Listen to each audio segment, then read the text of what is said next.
My friends, it just keeps happening. Or does it? Indica disqualifying the legend himself's last wish world record hours after completion. Posted by Twitson. 5,200 upvotes in our Destiny the game. Slightly misleading. The previous world record holder for Destiny 2's newest raid changed the rules for the speedrun only a few hours after the legend himself beat the record. Should speedrunners have this much power over their game? Posted by Sioger. 400 upvotes on our speedrun. Well, I don't know, Sioger. Do they? My friends, you may have seen this situation alleging corruption and cheating in Destiny 2 speedrunning from about a month ago, and it caught my attention enough to start looking into what really happened. And I've taken this time to speak with a number of people involved in the situation, including the moderators of Destiny on speedrun.com. And I tell you, the truth is much, much more benign than whatever you might have been led to believe by these Reddit posts. No, I mean, really, like nothing actually happened here, except for maybe a witch hunt based on false claims and misinformation. But before we get to all that, let's talk about what is alleged to have happened according to the Karma Farmers, shall we? So on September 14 of this year, Destiny 2 put out a new raid called Last Wish. You know, a pretty typical raid challenge where you and 5 teammates have to do some stuff and then destroy a boss. Well, the Redeem clan has always been a team who like to become the first clan to beat these raids, which they managed to do the next day on September 15. You can see many members of the Redeem clan put footage of this completion on YouTube, which makes it a cool thing to watch from many perspectives. The 6 Redeem clan members who completed this raid were Modern Tryhard, Sweatsicle, Auror, Flesh Crunch, Glad, and Indica, who is the protagonist of our story. Though it should be pointed out the Redeem clan does have more players on its roster than just these 6. Of course, the next logical step for any epic gamer after completing a challenging raid is to speedrun it, which the Redeem clan did, taking it down to 3244 and then 2720 on September 30th. However, on October 7th, this record was beaten, a 2622 by another clan called TheLegendHimself. Yeah, that's the name of the clan, not an individual, and unlike Redeem, who have a bunch of well-known members all uploading regular content on YouTube, the Legend Himself clan's content is mostly stewarded by one gentleman, SC Slayerage or Slayer. The rest of his clanmates mostly just play the game with him. But you see, this 2622 wasn't without issue. Indica pointed out that this run broke one of the few specific rules when it comes to speedrunning raids in Destiny 2. Titan skating is a movement technique which either requires something like 25 to 30 inputs per second on the jump button on a console controller and hence isn't humanly possible there, and requires either the use of macros on PC or binding the jump key to your scroll wheel. Well, Titan skating and the use of macros are banned from Destiny 2 raid speedruns for a number of reasons. Or at least, Indica believed this to be the case. He tweeted, "This is 100% not world record. It doesn't matter where you skate or not. Using a macro instantly makes the run invalid. It's a tool-assisted run. Just because 20 people run the category or game means the rules don't matter? Interesting."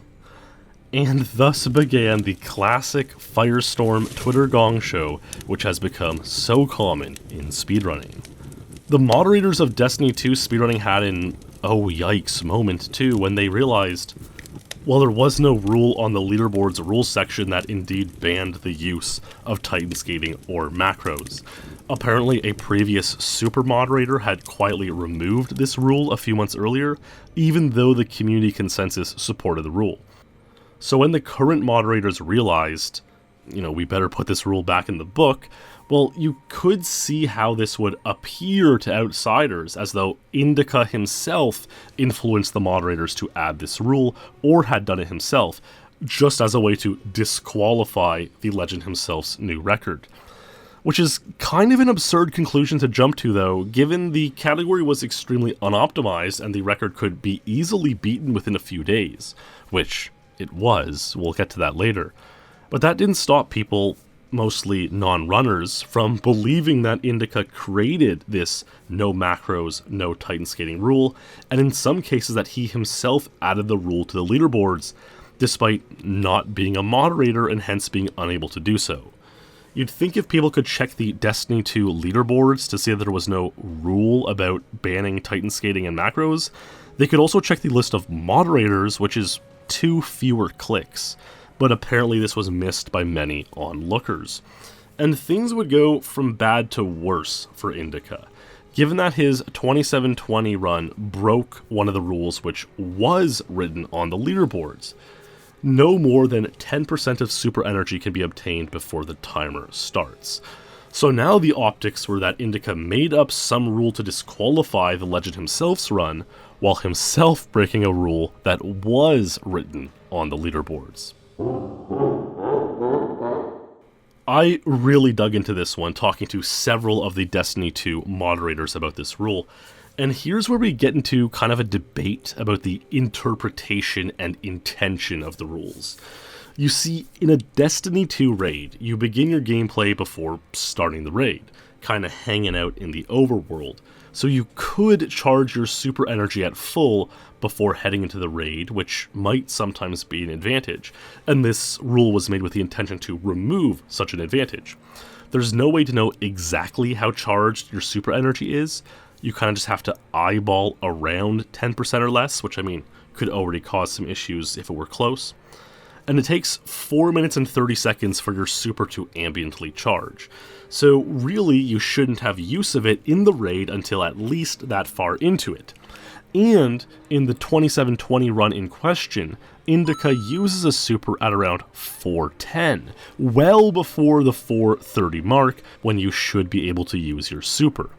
So the extra amount above 10% seems to have helped him.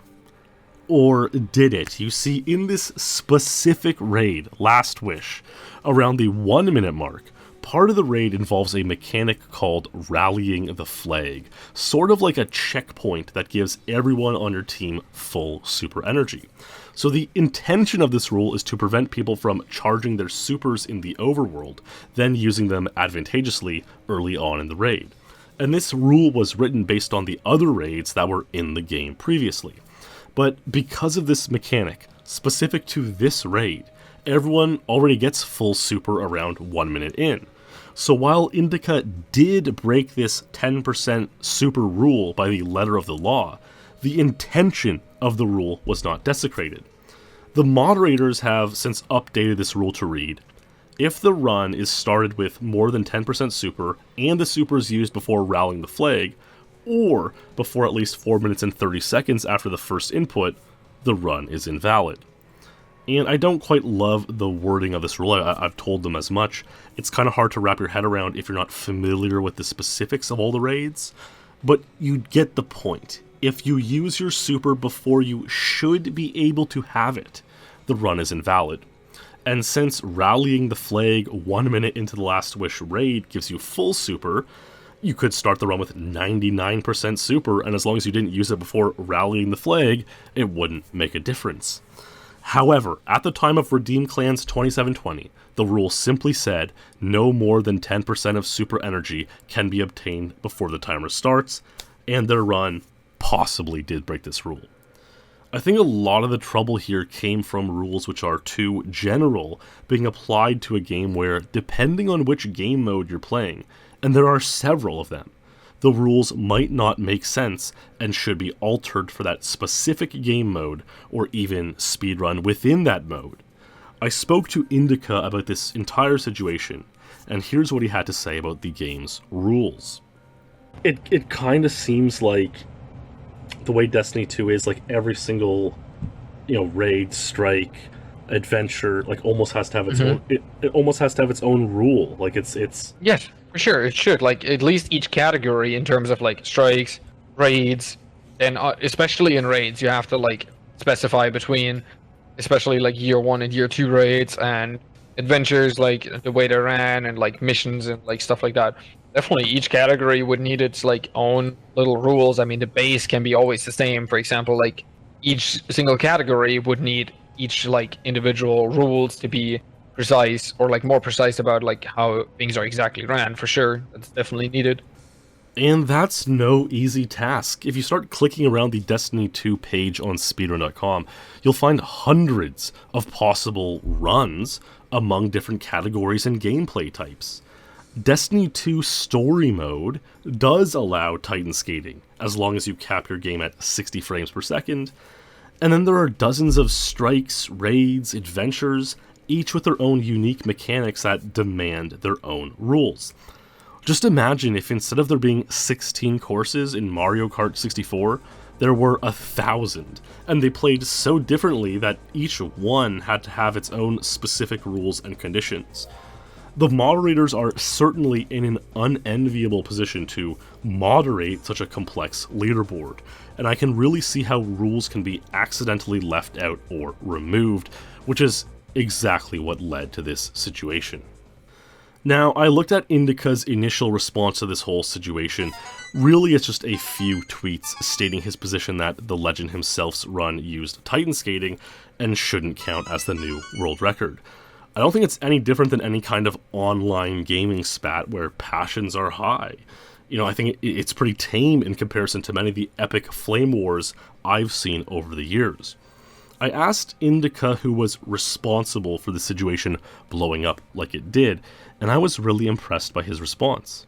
It's definitely my fault. Like, I've said that on Twitter as well.